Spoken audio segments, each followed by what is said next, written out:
উম্মে আমারা একজন নারী সাহাবী, উম্মে আমারা, উহুদের যুদ্ধে চতুর্দিক থেকে আল্লাহ নবীকে আক্রমণ করা হচ্ছে, তিনি একাই তীর ছুটছেন। মহিলা সাহাবী, নারী সাহাবী, আমাদের নারী মেহেদি দেয় বসে বসে, তাও বয়ফ্রেন্ডের জন্য। আমাদের নারীরা ঘরে বসে বসে মেহেদি দেয়, পার্লারে যায় বয়ফ্রেন্ডের জন্য। আর উম্মে আমারা রাদিয়াল্লাহু আনহা, তাদের মতো সাহাবীরা জীবন দেন রাসূলের জন্য। স্বাধীনতা এই যে, তারা স্বাধীন, আল্লাহর দাসত্বের অধীনে তারা কাউকে পরোয়া করতেন না। তখন উম্মাহ ছিল স্বাধীন। আর কি, মুসআব বিন উমাইর, বিখ্যাত সাহাবী, তরুণ সাহাবী, দায়ী মানুষ, এত দামি পারফিউম ইউজ করতেন, এটা এখনকার লাখ টাকা কোটি টাকার দাম হবে। বিত্তশালী পরিবারের, এই যে বিত্তশালী পরিবারের সন্তানরা শুনেন, আপনারা তো বাইক দাবড়ায় বেড়ান, গাড়ি ড্রাইভ করে বেড়ান, মাঝখানে অ্যাক্সিডেন্ট করে দেন, কেসও খান না, বাপের টাকা আছে পার পেয়ে যান, ইয়াবা খান, তারপরে গিয়ে মেয়ে নিয়ে ফুর্তি করেন, জেনা নিত্য নৈমিত্তিক ব্যাপার। একটা মেয়েকে পিছনে উঠান, 7 দিন ঘোরেন, আবার চেঞ্জ করেন, 7 দিন পর আরেকটা নেন। মুসআব বিন উমাইরও ধনীর সন্তান ছিলেন, ধনীর দুলাল। যখন ইসলাম এসেছে, কোরআন এসেছে, শুনেছেন, তিনি ইসলাম কবুল করেছেন। মা সম্পত্তি থেকে বঞ্চিত করেছে, তাকে চাটাইয়ের মধ্যে জড়িয়ে নিচে আগুন দেওয়া হতো, ধোঁয়া দেওয়া হতো, আযাব দেওয়া হতো পারিবারিকভাবে। তিনি যখন নবীর কাছে আসলেন, নবী তাকে বললেন, তুমি মদিনায় যাও। কোথায়? মদিনায় গিয়ে দাওয়াতি কাজ করো। মদিনায় দাওয়াতি কাজ করতে লাগলেন। তার একক দাওয়াতে মদিনার 75টা পরিবার ইসলাম কবুল করেছে। এই যে মদিনায় যে ইসলামের আপনি জয় জয়কার দেখছেন, এটা মুসআব বিন উমাইর রাদিয়াল্লাহু আনহু দাওয়াতের একটা ফসল, আল্লাহ রাসূলের দোয়া। কয়টা পরিবার? এই 75 পরিবার এসে বায়াত করলেন নবীর কাছে। তারপরে নবী হিজরত করলেন মদিনায়। এমনি এমনি হয়নি, এগুলো প্রেক্ষাপট। ওই মুসআব বিন উমাইর রাদিয়াল্লাহু আনহু উহুদের যুদ্ধে শহীদ হচ্ছেন, তার গায়ে তখন 50টার বেশি তরবারের আঘাত আছে। কয়টা বেশি? তার মাকবারা ওখানেই আছে, দেখে আসেন। তিনি স্বাধীন। ওই ময়দানে যারা সেদিন ছিলেন, ওই শনিবার সকাল 10টা থেকে, ওটা তো শাওয়াল মাসের, তাই না? শাওয়াল না, রমজানে পড়ে শাওয়াল মাসেই যুদ্ধ হয়েছে। শাওয়াল মাসের 10 তারিখ, মেবি 10 তারিখ, 9 তারিখ, সিরাত কারা পড়েছেন, 9 বা 10 সকালবেলা যুদ্ধ হচ্ছে। ওই সময়ে পৃথিবীতে যারা ওই সময় যুদ্ধ করছেন মুসলমানদের পক্ষে, আল্লাহর জমিনের মধ্যে সবচেয়ে শ্রেষ্ঠ মানুষ তারা, সবচেয়ে শ্রেষ্ঠ জীবন, শ্রেষ্ঠ মৌত। ওখানে তারা উঠবেন, তখন তাদের গা থেকে মেশকাম্বরের ঘ্রাণ ছুটতে থাকবে। মারেফত থাকলে আপনিও পাবেন, অন্তরের মধ্যে কলুষতা থাকলে আপনি পাবেন না, তো স্বাভাবিক। এখন মুসআব বিন উমাইর কি পরাধীন না স্বাধীন? বলেন, তিনি কি পরাধীন না স্বাধীন? স্বাধীন মুসআব বিন উমাইর। আরেকজনের কথা শুনেন, বলতে থাকলে আপনাদের সারা রাত ফজর হয়ে যাবে। জাফর ইবনে আবি তালেব নাম শুনেছেন? জাফর ইবনে আবি তালেব শোনেন, এটা শোনেন। অনেকে অনেক দলিল দেয়, এই দলিলগুলো শোনেন, এগুলোও শোনেন। ইহুদিদের 3টা গোত্র ছিল মদিনায়। কয়টা ভাই? একটা বনু কুরাইজা, বনু কাইনুকা, বনু নাজির। বনু কুরাইজা, বনু কাইনুকা, বনু নাজির, এই 3টা গোত্রের সাথে আমাদের চুক্তি ছিল। আমরা একটা সনদের মধ্যে ছিলাম। গাদ্দার, এরা সনদ ভঙ্গ করলো, ঠিক যেমন করে তারা এখন প্যালেস্টাইনে আক্রমণ করছে এইভাবে। সনদ ভঙ্গ করলে বনু কাইনুকার বাজারে আমাদের এক মহিলা সাহাবী, তিনি বোন গিয়েছেন হাজতে, সোনার দোকানে।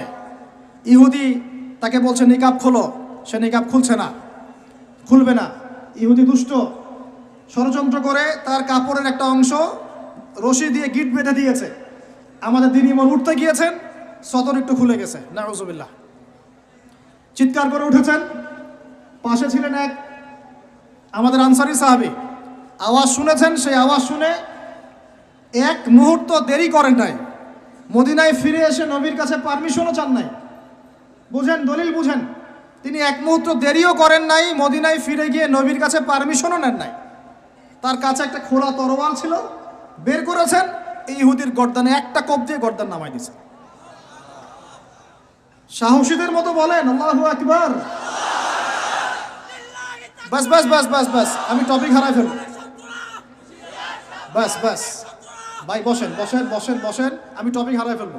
আমি দলিল দিচ্ছি আপনাকে, এই সাহাবী নবীকে গিয়ে জিজ্ঞাসা করেন না, করেছেন? পরামর্শ নিয়েছেন? তার সামনে তার বোনকে এইভাবে টিস করা হয়েছে, এক মুহূর্ত দেরি করেন নাই, গর্দান নামাই দিয়েছে। এবার এবার ইহুদিরা মিলে ওই সাহাবীর উপর আক্রমণ করে ওই সাহাবীকে শহীদ করে দিয়েছে, নাই শেষ, উনাকে মেরে ফেলেছেন। তারপরে এই কেসটা নবীর দরবারে আসলো। নবীর দরবারে আসার পরে নবী সাল্লাল্লাহু আলাইহি ওয়াসাল্লাম সাহাবীর ব্যাপারে কোনো সমালোচনা তো করলেনই না। সাহাবী তুমি ভুল করেছো, আমাকে জিজ্ঞেস করো নাই, আমার পরামর্শ কেন নাও না, এগুলো তো বললেনই না। বরং তার অন্যান্য সাহাবীদেরকে বললেন, সবাই যুদ্ধের বর্ম পরে বের হও, বনু কাইনুকাকে আক্রমণ করতে হবে। এখন আপনি দেখছেন 3 মাসে 19,600 জন, 3 মাসে 1.5 মাসে 19,600 জন। আর এখানে একজন মুসলিম ভাই, একজন মুসলিম বোনের ইজ্জতের বিনিময়ে নবী সাল্লাল্লাহু আলাইহি ওয়াসাল্লাম পুরা বনু কাইনুকাকে একদম সমূলে উৎপাটিত করে মদিনা থেকে বিতাড়িত করলেন। ওই উম্মার সাথে এই উম্মার কোনো সম্পর্ক আছে? ওই আরবের সাথে এই আরবদের কোনো সম্পর্ক আছে? ওই স্বাধীনতার সাথে এখনকার এই পরাধীনতার কোনো সম্পর্ক আছে? এরপরে আপনারা ফ্যান্টাসি নিয়ে পড়ে আছেন। আল্লামা রুমি বলতেন, উনি একজন বড় সুফি মানুষ ছিলেন, উনি বলতেন যে আমি যা বুঝি আর আমি যা জানি বুঝতে পারি, তোমাদেরকে বলে কি লাভ, তোমরা তো বুঝবা না। কে বলতেন? বড় বড় যারা আল্লাহর ওলি তাদের কথাটা একটু এই টাইপের হয়, মনে হয় একটু অস্বাভাবিক, কিন্তু এর ভিতরে অনেক গভীরতা থাকে। আমি নিজেও এই কথা বলতেছি, আমরা যা বুঝি, যা বুঝতেছি, যা দেখতেছি, তা আপনাদেরকে বলে বোঝাতে পারবো না, বলেই বা কি লাভ, আপনি হয়তো বুঝবেনও না। এই একটা ঘটনা দলিল পেলেন। আরেকটা শোনেন, আরেকটা কওম হলো বনু নাজির। রাসূলকে দাওয়াত দিয়েছে, দাওয়াত দিয়ে বলছে যে আমরা ইসলাম কবুল করবো, আসেন নেগোশিয়েট করি। নবীজি বসে, নবী সাল্লাল্লাহু আলাইহি ওয়াসাল্লাম গিয়েছেন দাওয়াত দিতে বনু নাজিরের সিঁড়ির মধ্যে, এটাকে বলে দেয়ালে হেলান দিয়ে আছেন। উপর থেকে এরা চাকি আছে না, চাকি যেটা দিয়ে আমরা ধান ভাঙে আগেকার মারা বোনেরা, বড় বড় যে লোহার আর পাথরের, এইগুলো উপর থেকে ফেলে তাকে হত্যা করার চেষ্টা করেছিল বনু নাজির। কোন গোত্র? ইহুদিদের বনু নাজির। আল্লাহ নবী জিবরাইল আলাইহিস সালামের মাধ্যমে জানতে পারলেন, সেখান থেকে উঠলেন, উঠে বললেন যে ঠিক আছে, বনু নাজিরকে আমরা অবরোধ করব। 1.5-2 মাস অবরোধ করে রাখা হলো, সূরা হাশরে পড়ে দেখেন। এরপরে এরা নিজেদের ঘরবাড়ি বাঁধে করে নিয়ে মদিনা থেকে বিতাড়িত হলো। বনু নাজির দলিল নাম্বার 2।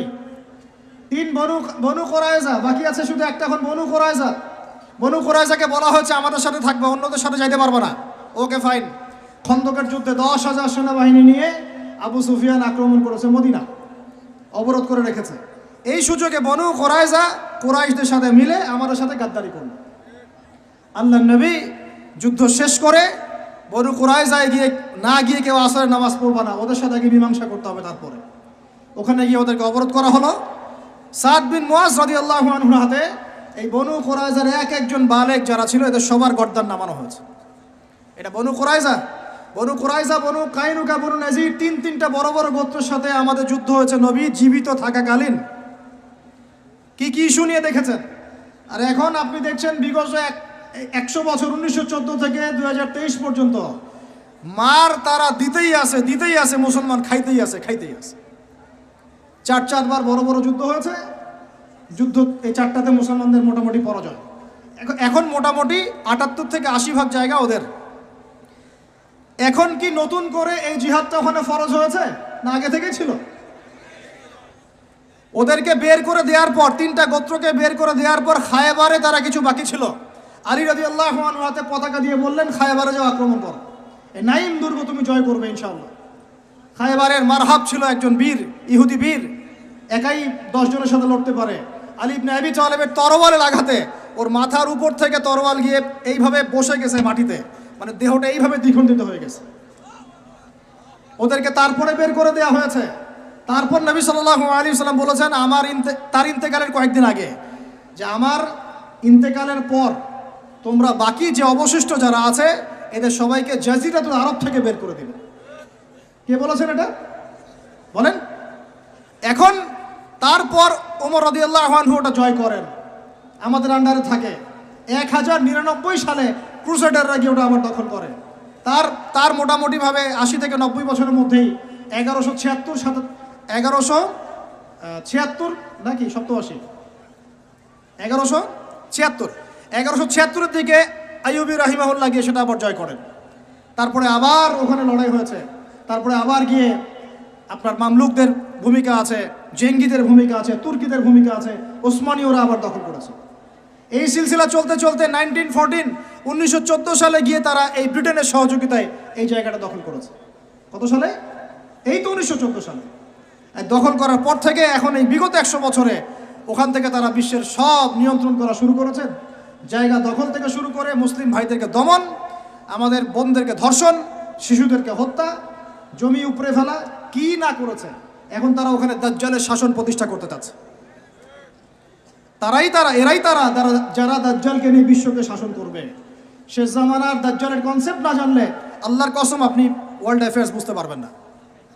এখন শেষ করে দেয় এই কথা থেকে, দেখুন তারা বিগত 100 বছরে ওখানে যা যা করেছে বা করে যাচ্ছে, এরপরেও যদি আমাদের টনক না নড়ে, আমরা যদি মনে করি যে আমরা তো খুব ভালো আছি, তাহলে আল্লাহর কসম আমরা এখন উম্মাও বুঝি নাই, স্বাধীনতাও বুঝি নাই।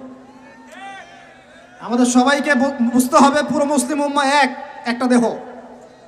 আমরা নিজেদের বেসিক ঠিক করব, অর্থনীতি ঠিক করব, আমাদের পরিবার ঠিক করব, আমাদের দাওয়াতের মোটিভটা ঠিক করব।